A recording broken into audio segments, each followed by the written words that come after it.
지난주까지 해서 이 행하는 믿음 시리즈 야고보서 강해를 마치고 오늘부터는 새로운 말씀 시리즈 이 다니엘서를 가지고 세상 속의 거룩이라는 새로운 말씀 시리즈로 매주 이제 말씀을 전하려고 합니다.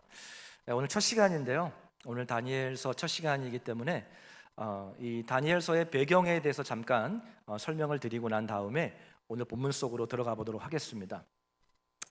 오늘 본문을 보시면 다니엘서 1장 1절에서 이 다니엘서의 배경에 대해서 밝히고 있는데 우리 1절 말씀을 같이 한번 우리 한 목소리로 읽어보겠습니다. 시작. 유다 왕 여호야김이 다스린 지 3년이 되는 해에 바벨론 왕 느부갓네살이 예루살렘에 이르러 성을 에워쌌더니, 자, 오늘 1절을 보시면 두 사람이 등장을 하죠. 자, 첫 번째는 유다 왕 누가 등장을 합니까? 여호야김이 등장합니다. 저랑 같은 김씨는 아니에요. 여호야김 기억하세요? 유다 왕 여호야김. 그리고 두 번째 등장하는 인물이 바벨론 왕 느부갓네살 왕입니다. 성경에 가장 나이가 어린 왕이 누구일까요? 느부갓네살. 쪼크입니다. 이 두 사람을 기억하세요. 유다 왕 여호야김 왕이 있고, 그리고 바벨론 왕 느부갓네살 왕입니다. 이 두 왕을 기억하십시오. 자, 근데 오늘 본문을 보시면 유다 왕 여호야김이 다스린 지 3년이라고 이야기합니다. 자, 이때가 언제냐면 주전 605년.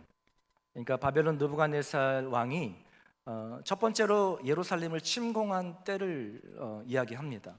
그 이제 배경이 주전 605년이죠. 이 남유다의 이 여호야김 왕은 남유다의 18번째 왕입니다. 우리가 오늘 본문을 이해하기 위해서는 이스라엘의 그 히스토리, 역사를 좀 이해할 필요가 있는데, 제가 오늘 이스라엘의 역사를 좀 짧고 굵게 한번 설명을 할 테니까 여러분 집중해서 잘 들으시기를 바랍니다. 저를 주목하시면 됩니다. 이제부터는 역사에 대해서 이야기합니다. 여러분, 오늘 본문에 등장한 왕은 남유다의 18번째 왕이에요. 18번째. 그럼 이스라엘의 첫 번째 왕은 누구일까요? 사울 왕입니다. 초대 왕이 사울 왕이죠. 그리고 두 번째 왕은 그 유명한 다윗 왕입니다. 그리고 세 번째 왕은요, 솔로몬 왕이죠. 자, 이 솔로몬 왕 때까지만 해도 이 이스라엘이라는 나라가 하나였습니다. 하나였어요. 여러분, 이스라엘이라는 이 민족은 이 12지파가 이 모아서 한 나라를 이룬 거예요. 여러분, 야곱이 나중에 이스라엘이라는 이름으로 바뀌지 않습니까? 그 나라 이름 그대로 돼요. 야곱에게 12아들이 있었는데 그 12지파가 이스라엘이라는 나라를 이루고 있는 거죠. 근데 솔로몬 왕 때까지만 해도 이 12지파가 하나였어요. 그래서 이 시대를 통일왕국 시대라고 합니다. 한번 따라 볼까요? 통일왕국 시대. 그래서 사울, 다윗, 솔로몬, 이 세 왕 시대를 통일왕국 시대라고 그래요. 자, 그런데 솔로몬 왕의 아들 르호보암, 남유다의 첫 번째 왕이죠. 이 르호보암 왕 때에 나라가 분열이 돼요. 북쪽과 남쪽으로 분열이 됩니다. 우리나라가 이 남북으로 분열이 된 것처럼 이스라엘도 그런 역사를 가지고 있습니다. 그래서 북이스라엘 그리고 남유다. 그래서 북이스라엘은 10개 지파가 모여서 한 나라를 이루고 남유다는 2개 지파가 이루어서 한 나라를 이루게 됩니다. 자, 그런데 주전 722년경에 아수르, 지금의 이라크죠. 이 아수르라는 나라에 의해서 이 북이스라엘이 멸망하게 됩니다. 그리고 이 북이스라엘의 민족이 다 흩어지게 돼요. 자, 그러면 남유다가 남지 않습니까? 그 남유다는 어떻게 되는가? 이 아수르라는 나라의 봉신 국가가 되게 됩니다. 그래서 남유다가 아수르에게 조공을 바쳐야 되는 거예요. 아수르의 다스림을, 통치를 받아야 되는 것이죠. 자, 여러분, 그런데 이 아수르라는 제국도 영원하지 않습니다. 그 당시 이 고대 근동 이 국가, 이 제국 가운데 이 아수르를 무섭게 치고 올라왔던 제국이 있었는데 그 제국이 바로 바벨론 제국이었습니다. 그래서 이 바벨론 제국이 아수르를 위협하자 아수르가 어느 나라와 동맹 국가냐면 이 애굽이라는 나라와 동맹 국가입니다. 지금의 이집트죠. 그 당시 애굽은 대단한 대단한 나라였죠. 그래서 아수르와 애굽이 동맹 국가예요. 그래서 바벨론이 아수르를 위협하자 누가 도와주러 갔을까요? 애굽이죠. 그러니까 아수르의 동맹 국가였던 이 애굽이 군대를 파견합니다. 그런데 이 바벨론과 아수르가 전쟁하는 그곳을 가려면은 어디를 지나야 되냐면 남유다를 지나야 되는 거예요. 남유다를. 그때 남유다를 다스리던 왕이 누구냐면 바로 요시야 왕입니다. 그럼 따라 볼까요? 요시야 왕. 남유다의 16번째 왕입니다. 자, 여러분, 그런데 요시야 왕의 입장에서 생각해 보면 아수르가 바벨론에 의해 망하는 것이 유익한 일일까요? 아니면 해로운 일일까요? 자, 잘 듣고 계시죠? 여러분, 남유다가 아수르의 봉신 국가라 그랬어요. 조공을 바쳐야 돼요. 자, 그런데 지금 아수르가 바벨론에서 지금 망할 수가 있는 거예요. 그럼 망하면 남유다 입장에서는 좋은 거예요, 안 좋은 거예요? 당연히 좋은 거죠. 조공을 안 바쳐도 되니까. 그래서 남유다 요시야 왕이 어떻게 하냐면 이 애굽 군대가 도로 가는 길을 차단합니다. 막아요. 그리고 남유다와 애굽이 전쟁이 일어나게 됩니다. 그게 바로 무기또 전쟁입니다. 무기또라는 지역에서 이 남유다와 애굽이 한판 붙습니다. 전쟁을 하게 되죠. 도와주지 못하도록 막은 거예요, 그 길을. 자, 그런데 이 무기또 전쟁에서 누가 패하게 되냐면 남유다가 완패하게 됩니다. 그리고 요시야 왕은 그 전쟁에서 전사하게 돼요. 그리고 이 요시야 왕 다음에 이 남유다의 17번째 왕이 누가 세워지냐면 이 요시야 왕의 아들 요아스라는 왕이 세워집니다. 어렵죠? 한번 따라 볼까요? 요아스. 네, 잘 따라오고 있어서 감사합니다. 남유다 17번째 왕입니다. 근데 이 요아스 왕은 불과 3개월밖에 통치를 못합니다. 3개월 딱 통치하고 애굽에 끌려가 죽게 됩니다. 그리고 애굽이 남유다의 왕을 세우는데 그 왕이 바로 남유다의 18번째 왕, 오늘 본문에 나오는 저랑 같은 김씨가 아니라 그랬죠?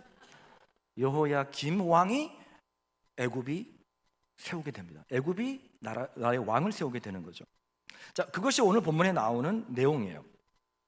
여러분, 그런데 결국 아수르는 주전 612년에 바벨론에 의해서 망하게 됩니다.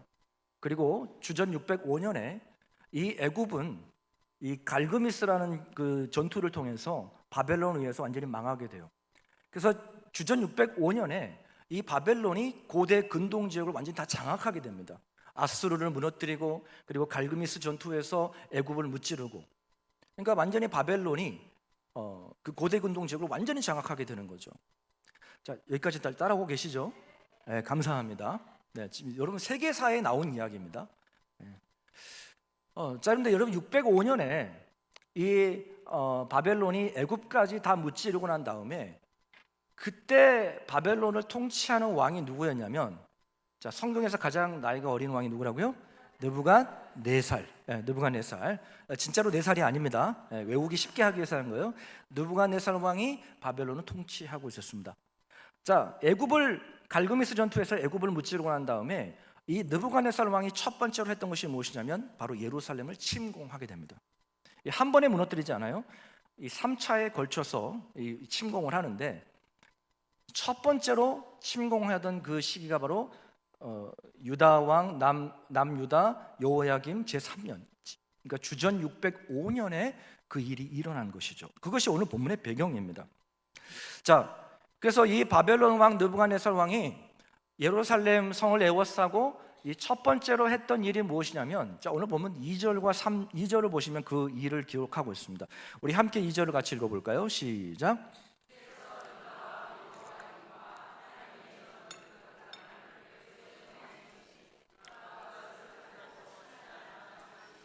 신전에 가져다가 그 신들의 보물 창고에 두었더라. 자, 느부갓네살 왕이 예루살렘 성전에서 뭘 가져갔죠? 하나님의 전 그릇 얼마를 가져갔다라고 이야기합니다. 여러분, 이 그릇은 그냥 밥그릇이 아닙니다. 성전 기물이에요, 기물. 여러분, 느부갓네살 왕이 왜 예루살렘 성전에 있는 그 기물을 가져갔을까요? 그걸로 밥 먹으려고, 그걸 밥그릇 사용하려고 가져간 걸까요? 아니죠. 여러분, 오늘 본문을 보시면 느부갓네살 왕이 하나님의 전에 있는 그 기물을 가져다가 어디에 두었냐면 자기들의 신전에 가져다가 그 신들의 보물 창고에 가져갔다라고 이야기하고 있습니다. 보물 창고에 두었더라. 여러분, 이것은 느부갓네살 왕이 뭘 보여주고자 한 것이냐면 바벨론의 신들이 누구보다 강해요? 하나님보다 강하다라는 것을 보여주기 위함이었습니다. 자, 여러분, 그런데 이 느부갓네살 왕은 하나님의 성전의 기구들만 가져간 게 아니었어요. 주전 605년에 이 느부갓네살 왕이 바벨론으로 포로로 끌고 갑니다. 포로로 끌고 가요. 유대인들을 포로로 끌고 가는데 3차에 걸쳐서 끌고 갑니다. 그래서 1차에 끌고 간 연도가 주전 605년, 그리고 2차가 597년, 3차가 이제 예루살렘에 완전히 망할 때였는데 주전 586년입니다. 오늘 본문은 첫 번째 그 포로로 끌려간 주전 605년 시대에 기록된 것이죠. 자, 여러분, 여기까지 이해되셨죠? 네, 감사합니다. 네. 좀 이해가 안 됐더라도 한번 이렇게 고개를 한번 끄덕여 주시면 이해가 될 줄 믿습니다. 그러니까 오늘 본문은 이 바벨론의 느부갓네살 왕이 주전 605년에 예루살렘을 침공하고 예루살렘 성전에 있는 기물을 가져가고 1차로 포로들을 끌고 간 그때 시대인 것이죠. 자, 여러분, 그런데 느부갓네살 왕이 아무나 포로로 끌고 간 게 아니에요. 오늘 본문을 보시면 평범한 유대인들이 아니었습니다. 세 가지 조건에 부합된 사람들을 끌고 갔어요. 자, 그 조건들이 3절 4절에 나와 있는데 우리 3절 4절을 한번 유심히 보시기를 바랍니다.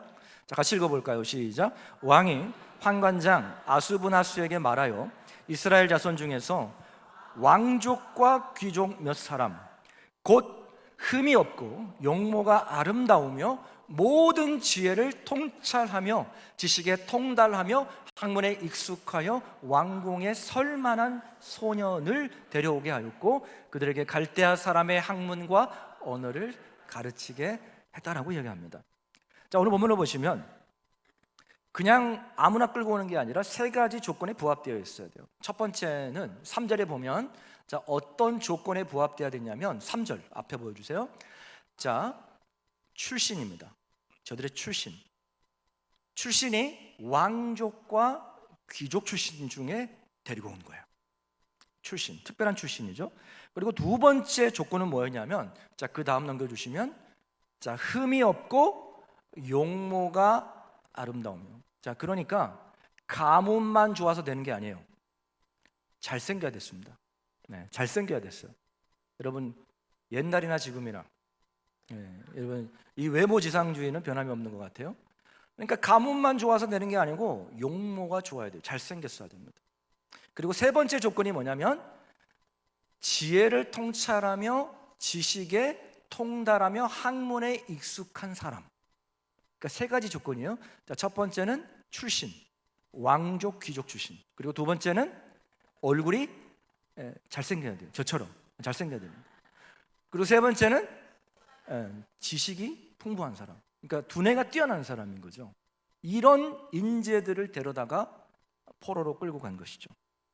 그러니까 아주 선발한 거죠. 선발했죠. 자, 그들 중에 누가 있었냐면 바로 다니엘과 세 친구들이 있었습니다.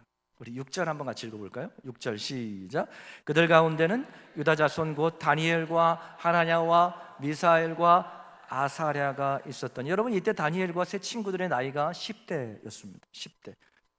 중학생, 고등학생밖에 안 되는 거예요. 여러분, 이 느부갓네살 왕이 왜 이 10대 소년들을 이 바벨론으로 데려갔을까요? 왜 끌고 갔을까요? 이 어린 인재들을 바벨론 사상으로 무장시켜가지고 뭐 하려고 그러는 거예요?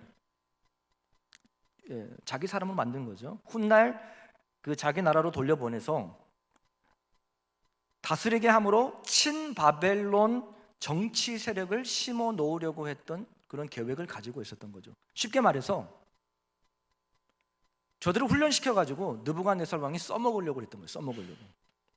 그래서 여러분, 이들은 비록 포로로 끌려갔지만 뭐 노동하는 노예들이 아니라 아주 특별한 교육과 훈련을 받은 바벨론에서 공직자가 될 수 있는 기회였던 것이죠. 자, 여러분, 그래서 이런 어린 소년들을, 인재들을 데려다가 바벨론이 원하는 사람으로 만들기 위해서 저들을 특별 교육을 시킵니다. 특별 훈련을 시켜요. 자, 4절 5절을 우리 자막을 보고 같이 한번 읽어보겠습니다. 자, 4절 5절 시작. 그들에게 갈대아 사람의 학문과 언어를 가르치게 하였고 또 왕이 지정하여 그들에게 왕의 음식과 그가 마시는 포도주에서 날마다 쓸 것을 주어 몇 년을요? 3년을 기르게 하였으니.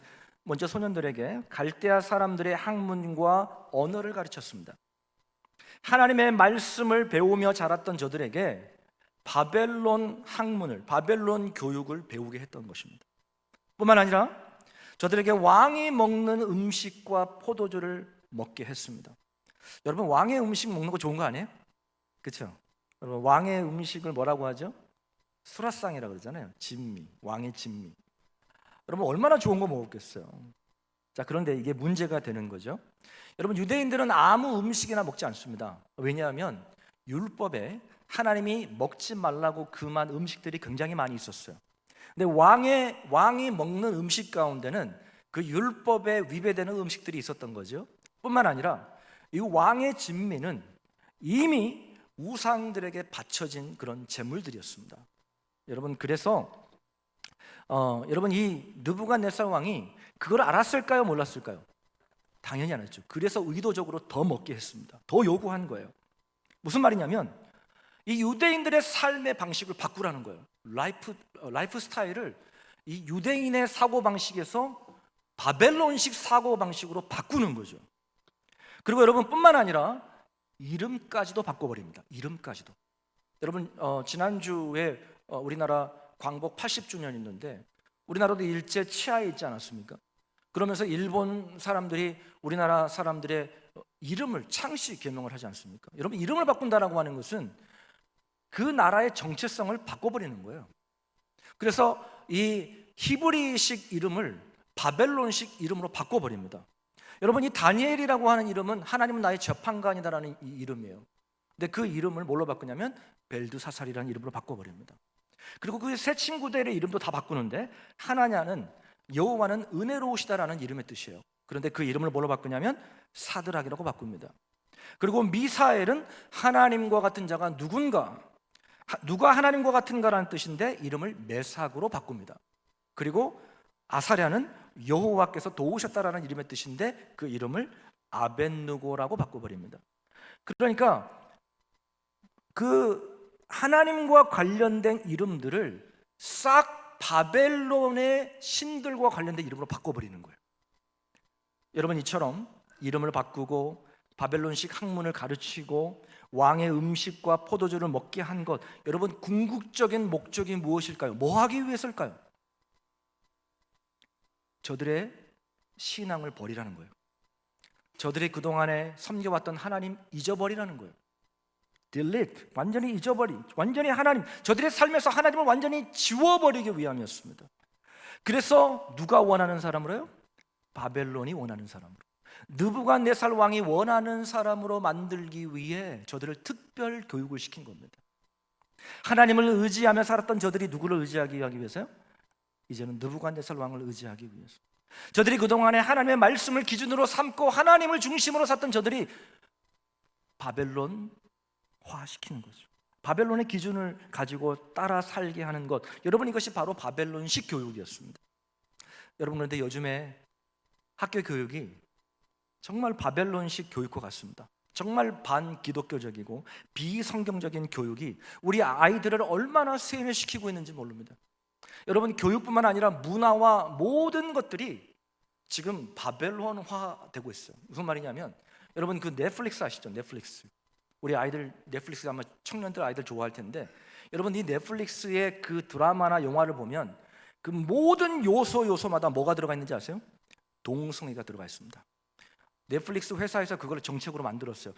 모든 드라마나 그 컨텐츠 안에 동성애가 들어가지 않으면 넷플릭스 방영하지 않습니다. 그러니까 우리 아이들이 그거를 보고 자란 아이들이 그냥 세뇌된 거예요. 자연스러운 거예요. 동성애가 자연스럽게 만들어버리는 거예요. 바벨론식 교육을 받게 하는 거죠. 여러분, 우리가 앞으로 계속 살펴보겠지만 다니엘과 세 친구들을 한번 보세요. 저들은 이름을 바꿨고 바벨론 교육을 받게 했고 그리고 왕의 음식을 먹게 했습니다. 근데 여러분, 그 중에 이 다니엘과 세 친구들이 거부한 게 있었어요. 뭘 거부했죠? 왕의 음식을 거부했습니다. 여러분, 잘 보세요. 저들이 바벨론식 교육을 거부했습니까? 안 했습니까? 받았어요. 저들이 바벨론식 교육을 받았습니다. 그리고 이름을 바꿨어요? 안 바꿨어요? 이름도 바꿨습니다. 여러분, 근데 우리가 다니엘서를 보게 되면 다니엘과 세 친구들은 그 믿음이 흔들리지 않아요. 여러분, 그 무서운 바벨론식 세뇌 교육을 3년이나 시키는데 저들의 가치관이나 저들의 신앙이 전혀 흔들리지 않습니다. 여러분, 그 이유가 무엇이었을까요? 여러분, 다니엘과 이 세 친구들이 그 무서운 바벨론식 세뇌 교육을 받았음에도 불구하고 저들의 가치관과 세계관과 저들의 신앙이 흔들리지 않았던 이유가 무엇일까요? 이유는 하나입니다. 저들이 어려서부터 배운 바로 신앙 교육 때문이었습니다. 어려서부터 배운 신앙 교육 때문이었어요. 여러분, 저들이 바벨론으로 끌려갔을 때 나이가 몇 살이라고 했죠? 10대였습니다. 그럼 저들이 어디서 하나님을 배운 걸까요? 가정에서. 어려서부터 하나님을 말씀을 배운 거예요. 그들이 태어나면서부터 이 하나님의 말씀을 가슴 깊이 배운 거예요. 여러분, 이 다니엘과 세 친구들은 이 하나님의 말씀, 하나님의 중심의 삶이 저들의 심령 깊이 뿌리 박혀 있었습니다. 그래서 바벨론의 세뇌 교육에도 흔들리지 않았던 거예요. 여러분, 세상 교육이 반기독교적이고 또 반성경적이라고 해서 학교를 안 보낼 수 없잖아요. 우리 자녀들을 학교 안 보낼 거예요? 뭐 세상의 교육이 반성경제라고 해서 학교 안 보내실 겁니까? 우리가 뭐 크리스찬 학교 보낼 수 있지만 우리 아이들이 언젠가 크면은 세상과 맞닥뜨리게 돼요. 여러분, 세상을 피할 수가 없습니다. 우리가 세상 속에 살고 있기 때문에. 여러분, 다니엘과 세 친구들은 바벨론식 교육을 피하지 않았어요. 바벨론식 교육을 받았습니다. 그들의 이름도 바꿨어요. 그럼에도 저들이 흔들리지 않았던 것은 무엇이냐면 저들이 어려서부터 저들의 심령 깊숙이 하나님의 말씀이 뿌리 내렸기 때문에 그렇습니다. 어려서부터 하나님을 깊이 만난 거예요. 어려서부터 하나님의 말씀이 저들의 심령 깊이 박혀 있었던 것입니다. 여러분, 그래서 다음 세대 교육이 너무너무 중요한 거예요. 저를 봐도 그래요. 저는 어렸을 적부터 교회에서 살았습니다. 그리고 어렸을 때 배웠던 그 찬양과 율동과 말씀이 지금 수십 년이 지나도 잊혀지지가 않아요. 돈으로도 못 가요 하나님 나라, 하나님이 세상을 이처럼. 처음 들어보시는 표정들이신데 주일학교 안 나오셨어요? 수십 년이 지났는데도 그 가사 하나하나가 제 마음 깊이 새겨져 있어요. 그럼 제가 너무 참 감사한 것은, 우리 교회 너무 감사한 것은 우리 당회나 또 우리 성도님들께서 다음 사역에 너무너무 많은 관심을 가져주시고 또 아낌없이 지원해 주세요. 제가 우리 장로님들에게 당회하면서 우리 다음 세대에 위해서 이거 했으면 좋겠습니다. 그러면 장로님들이 다 하십시오 이렇게 다 밀어주십니다. 이번 여름에도 보니까 우리 성도님들의 경기가 어려움에도 불구하고 우리 아이들을 위해서 정말 아낌없이 물질로 섬겨주셨어요. 여러분, 우리가 심은 기도와 이 물질이 결단코 헛되지 않을 줄 믿으시기를 바랍니다. 여러분, 우리 다음 세대 가운데 이 바벨론과 같은 세상 가운데 흔들리지 않는 믿음의 거룩한 사람들이 나오게 될 줄 믿으시기를 바랍니다. 여러분, 우리 아이들이 이 바벨론과 같은 세상 속에서 거룩한 하나님의 사람들로 세워지기 위해서는 어려서부터 우리가 하나님의 말씀을 부지런히 가르치고 그들의 심령 가운데 하나님의 말씀이 새겨질 수 있도록 그들을 잘 훈련시켜야 될 줄 믿으시기를 바랍니다. 여러분, 다니엘과 세 친구들 자기의 의지와 상관없이 끌려갔어요. 바벨론으로 끌려갔습니다. 갑자기 부모를 떠나 10대 나이에 중학생, 고등학생들입니다. 여러분, 한참 민감한 그 시기에 1600km나 떨어져 있는 그 이방 나라, 하나님을 모르는, 언어도 다르고 문화도 다르고 그동안 저들이 하나님을 섬겨왔던, 섬길 수 없는, 모든 것이 자기 스스로 할 수 없는 그런 환경에 놓이게 됩니다. 여러분, 다니엘과 세 친구들은 자기 스스로 할 수 있는 것이 아무것도 없었어요. 그냥 공부하라고 하면 공부해야 되고, 교육 받으라고 하면 받아야 되고, 이름 바꾸라고 하면 바꿔야 됐어요. 저들이 스스로 할 수 있는 게 없었습니다. 음식 먹으라고 하면 먹어야 되는 거예요. 자기 스스로는 아무것도 할 수 없는 통제불능의 상황에 놓여 있게 된 것입니다. 여러분, 그런데 다니엘은 다니엘서를 시작하면서 우리에게 너무나도 중요한 메시지를 던져주고 있습니다. 자, 그것이 뭐냐면 자신의 삶이 통제불능의 상황인 것처럼 보였지만 이 모든 것을 하나님이 주관하고 계시다라는 것입니다. 그것을 표현하고 있는 것이 오늘 2절입니다. 우리 2절 한번 보세요. 자, 같이 읽어볼까요? 시작. 주께서 유다 왕 요야김과 하나님의 전 그릇 얼마를 그의 손에 넘기시며. 여러분, 누가 넘기셨다고요? 누가 넘기셨다고요? 주께서. 여러분, 여기에 동그라미를 치셔야 됩니다. 동그라미. 자, 누가 넘기셨어요? 주께서. 여러분, 느부갓네살이 하나님의 전 그릇을 가져간 게 아니에요. 여러분, 느부갓네살 왕이 소년들을 끌고 간 것이 아닙니다. 그런 것 같았지요. 뭐냐면 바로 나라를 잃고 포로로 끌려간 유대인들이었습니다. 여러분, 저들은 하나님의 말씀을 몰랐어요. 저들이 하나님께 범죄했기 때문에 나라가 망했다는 것을 몰랐습니다. 그래서 저들에게는 수많은 궁금증과 질문들이 생겼어요. 하나님, 우리를 버리셨나? 왜 우리 가운데 이런 어려운 일이 생기는 것이지? 우리가 회복될 수 있을까? 이런 수많은 질문들이 아마 그 포로들 가운데 생겼을 겁니다. 여러분, 그런데 이 다니엘서를 통해서 말씀하는 것이 무엇이냐면 이 모든 것 느부갓네살 왕이 한 게 아니라는 거예요. 주께서, 하나님이 하셨다라는 것입니다. 이 모든 것이 하나님의 손에 있는 줄 믿으시기를 바랍니다. 하나님께서 이스라엘 백성들의 죄악을 보면서 수많은 선지자들을 보내셨어요. 여호와께 돌아오라, 회개하라, 막 수많은 선지자들을 보내셨습니다. 그러나 하나님의 말씀을 듣지 않았어요. 그래서 결국은 북이스라엘은 주전 722년경에 아수르에 멸망당하게 되고 남유다는 586년에 이 바벨론에 의해서 완전히 멸망당합니다. 여러분, 근데 신실하신 하나님께서 이 이스라엘을 버리지 않습니다. 그들을 회복시켜 주십니다. 그 말씀이 예레미야 29장 10절에 나와 있어요. 우리 같이 한번 읽어보겠습니다. 예레미야 29장 10절 시작. 여호와께서 이와 같이 말씀하시니라. 바벨론에서 70년이 차면 내가 너희를 돌보고 나의 선한 말을 너희에게 성취하여 너희를 이곳으로 돌아오게 하리라. 아멘. 바벨론에서 몇 년을 포로 생활할 거라고 말씀합니까? 70년. 70년이 차면 70년 후에는 다시 예루살렘으로 돌아오게 될 것이다라는 거예요. 회복시킨다라는 거죠. 여러분, 다니엘이 포로로 끌려간 시기가 주전 605년이었습니다. 여러분, 그 후 70년 후에 어떤 일이 일어난지 아세요? 영원할 것 같았던 그 바벨론이 무너집니다. 바벨론 제국이 무너져요. 어디에서 무너지냐면 지금의 페르시아 바사 제국에 의해서 완전히 무너집니다.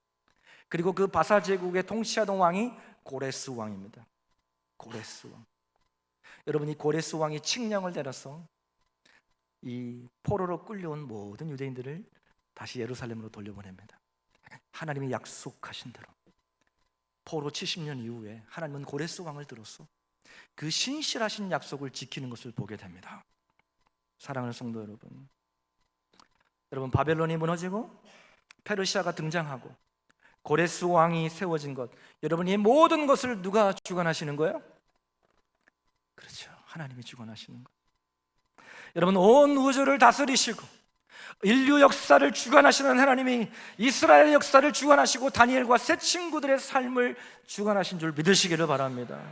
그와 마찬가지로 하나님께서 저와 여러분의 삶을 주관하고 계십니다. 다른 말로 하면 우리의 삶이 하나님의 손에 있음을 믿으시기를 바랍니다. 여러분, 우리의 삶이 하나님의 손에 있다는 것이 얼마나 큰 위로가 되는지 몰라요. 우리는 살면서 때로는 내 힘으로 아무것도 할 수 없는 통제불능의 상황에 맞닥뜨릴 때가 있어요. 갑자기 찾아온 질병, 자녀의 문제, 사업의 어려움, 정말 때로는 내 힘으로는 아무것도 할 수 없는 그런 통제불능, out of control, 그런 상황에 처할 때가 있습니다. 여러분, 그러나 우리가 늘 기억해야 되는 것은 무엇이냐면 우리의 삶이 누구의 손에 있어요? 하나님의 손에 있다는 것. 한번 따라해 보겠습니다.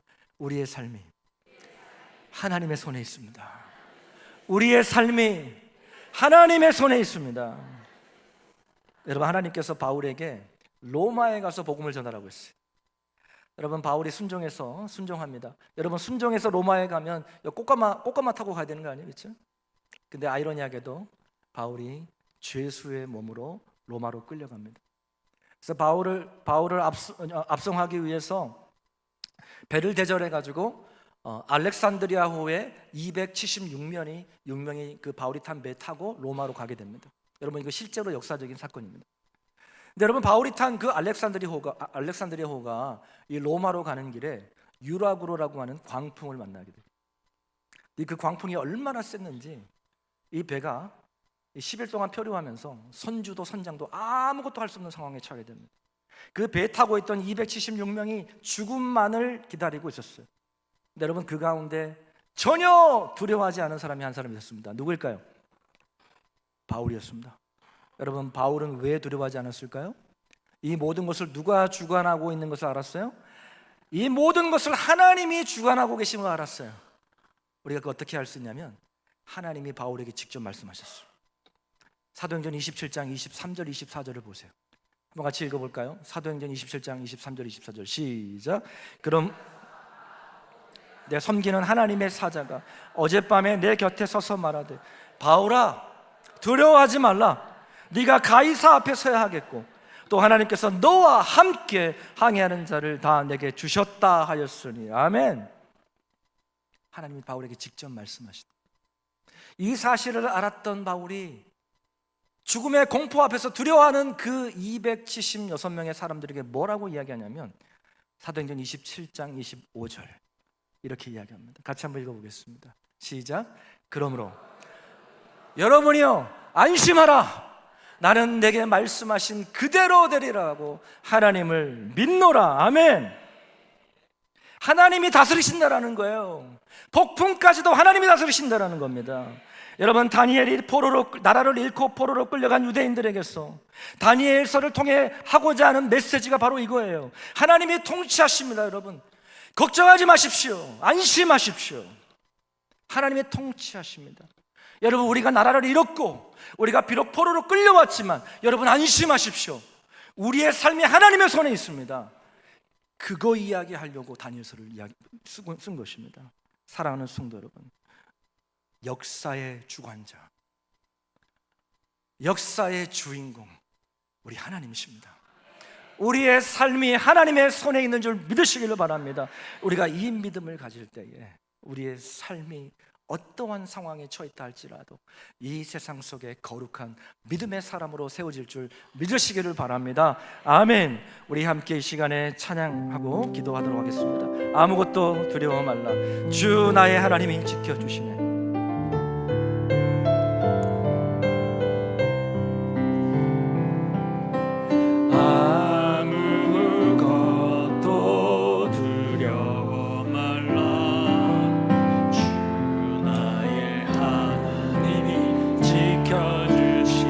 놀라지 마라. 겁내지 마라. 우리 하나님의 손에 있습니다. 주님 나를 지켜주시네. 다시 한번 고백할까요? 아무것도 두려워 말라. 우리 주님 말씀하십니다. 여러분의 건강, 여러분의 사업장, 여러분의 자녀 두려워하지 마십시오. 하나님의 손에 있습니다. 주 너의 하나님이 지켜주시네. 놀라지 마라. 겁내지 마라. 겁내지 마라. 주님 나를 지켜주시네. 내 맘이 힘에 겨워, 내 맘이 힘에 겨워 지칠지라도 주님 나를 지켜주시네. 세상의 험한 풍파, 세상의 험한 풍파 놀라칠 때도 주님이 우리와 함께 하십니다. 주님 나를 지켜주시네. 주님은 나의 주님은 나의 산, 주님은 나의 요새, 주님은 나의 요, 주님은 나의 소망, 주님은 나의 소망, 나의 힘이 되신 여호와여, 되신 여호와. 다시 한번 고백하면 아무것도 두려워 말라. 아무것도 두려워. 주님이 우리와 함께 하십니다. 주 너의 하나님이 지켜. 여러분의 가정을, 여러분의 사업장을 놀라지 겁내지 마라. 겁내지 하나님의 손에 있습니다. 주님 나를 지켜주시. 우리 이 시간에 손을 들고 한번 찬양할까요? 아무것도 두려워 말라. 아무것도. 여러분 안심하십시오. 역사의 주관자가 하나님이십니다. 주 너의 하나님이 지켜주시네. 놀라지 마라. 놀라지 마라. 겁내지 마라. 겁내지 마라.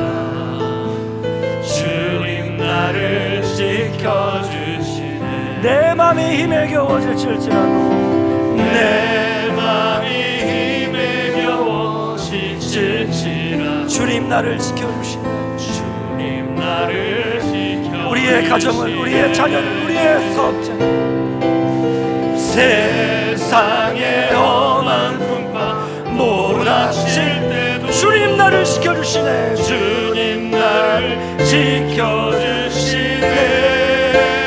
주님은 나의 주님은 나의 삶 아멘. 주님은 나의 요새, 주님은 나의 요새, 주님은 나의 소망 나의 힘이 되신 여호와 주님은 나의 산성이십니다. 주님은 나의 삶 주님은 나의 요새십니다. 주님은 나의 요 주님은 나의 소망 나의 힘이 되신 여호와. 여러분이 함께 기도합니다. 여러분, 다니엘과 세 친구들은 나라가 망했습니다. 포로로 끌려갔어요. 자기들의 힘으로 할 수 있는 것이 아무것도 없었습니다. 교육받으라고 하면 받아야 되고, 또 공부하라고 하면 공부해야 되고, 먹으라고 하면 먹으려야 되고, 정말 통제불능의 상황이었습니다. 여러분, 그러나 정말 나라가 망하고 느부갓네살 왕이 저들을 끌고 간 것 같았지만 그 모든 것을 배후에 하나님이 주관하고 계셨습니다. 여러분, 우리의 삶도 마찬가지. 때로는 우리의 삶 가운데 정말 내 힘으로는 아무것도 할 수 없는 그런 통제불능의 상황에 맞닥뜨릴 때가 있습니다. 갑자기 찾아온 질병으로 인하여, 또는 자녀 때문에, 또 경제적인 어려움과 사업장, 또 관계적인 어려움, 수많은 정말 나의 힘으로 해결할 수 없는 일들을 만날 때가 있어요. 여러분, 그러나 여러분 기억하십시오. 우리의 삶이 하나님의 손에 있습니다. 여러분의 삶이 하나님의 손에 있습니다. 역사의 주관자가 하나님이세요. 여러분, 그 하나님을 신뢰하십시오. 그 하나님께 맡기십시오. 그때 하나님께서 우리를 다스릴 줄 믿습니다. 우리 시간 기도할 때 여러분이 힘으로 할 수 없는 것 하나님께 맡기십시오. 하나님, 나를 도와주십시오. 우리의 가정을 도와주십시오. 하나님, 우리 자녀들을 도와주십시오. 하나님, 나의 건강을 주여 지켜주시옵소서. 우리 오늘 말씀을 생각하시면서 이 시간에 우리 주님의 이름을 한번 부르고 동성으로 부르짖어 기도합니다. 주여, 아버지 하나님 감사합니다. 주님, 아버지 하나님, 오늘도 주님의 은혜 보좌 앞으로 주님 기도하십시오. 주여, 아버지 하나님의 말씀을 통해서 주의 뜻을 깨닫게 하심을 감사합니다. 하나님, 때로는 정말 우리가 나의 힘으로 아무것도 할 수 없는 그런 통제불능의 상황에 처할 때가 있습니다. 그러나 하나님 아버지, 모든 것을 주관하신 분이 하나님이십니다. 나의 삶이 하나님의 손에 있음을 고백합니다. 우리 교회가 하나님의 손에 있음을 고백합니다. 하나님 아버지, 우리 사랑하는 묵동제일교회 가정을 지켜주시고, 하나님 자녀들을 지켜주시며 사업장을 지켜주시고, 하나님의 손에 붙들림 받으기를 간절히 원합니다. 하나님, 바벨론과 같은 이 세상 속에서 우리의 믿음을 지키게 하시고 하나님 거룩한 주의 백성으로 살기를 간절히 원합니다. 주님, 인도하여 주시옵소서. 살아계신 하나님, 역사를 주관하신 하나님, 오늘 이 시간에도 주일 예배를 통하여서 말씀을 통해서 하나님의 뜻을 깨닫게 해주심을 감사를 드립니다. 하나님, 때로는 나의 힘으로 아무것도 할 수 없는 통제불능의 상황에 처할 때가 있습니다. 갑작스럽게 닥친 건강의 문제와 또 자녀의 문제와 또 사업장의 어려움과 경제적인 어려움, 관계적인 어려움, 이런저런 문제로 내 힘으로 해결할 수 없는 하나님 그러한 통제불능의 상황에 처할 때가 있습니다. 그러나 하나님, 그 모든 것이 하나님의 손에 있음을 믿습니다. 하나님, 우리의 삶이, 우리의 건강이, 우리의 자녀가, 하나님, 우리 교회가, 이 나라와 민족이 하나님의 손에 있음을 고백합니다. 주여, 다스려 주시고 통치하여 주시옵소서. 하나님, 그래서 이 바벨론과 같은 이 세상 속에 우리의 믿음을 지키며 거룩한 하나님의 사람으로 살 수 있도록 주여, 믿음의 믿음을 더하여 주시옵소서. 하나님, 이 시간도 귀한 예물을 주 앞에 봉헌에 올려드립니다. 하나님의 것을 구별하여 10의 1조를 드리며 범사에 감사함으로 감사 예물, 하나님의 나라의 확장을 위한 선교 예물과 다음 세대를 위한 비전 헌금 1,000번째 예물, 또 주정 헌금, 지금까지 지켜주신 주님의 은혜 감사합니다. 심재관 집사님, 모든 시간이 주님 안에서 은혜입니다. 문미애 집사님, 생일 감사헌금 드렸습니다. 하나님, 드린 손길을 기억하여 주시사 저들의 삶과 또 생업과 가정 위에 복의 복을 더하여 주시옵소서. 특별히 생일을 맞이한 귀한 우리 지체들 하나님 기억하여 주시고 저들의 삶 가운데 주님의 영광이 나타날 수 있도록 축복의 통로로 사용하여 주시옵소서.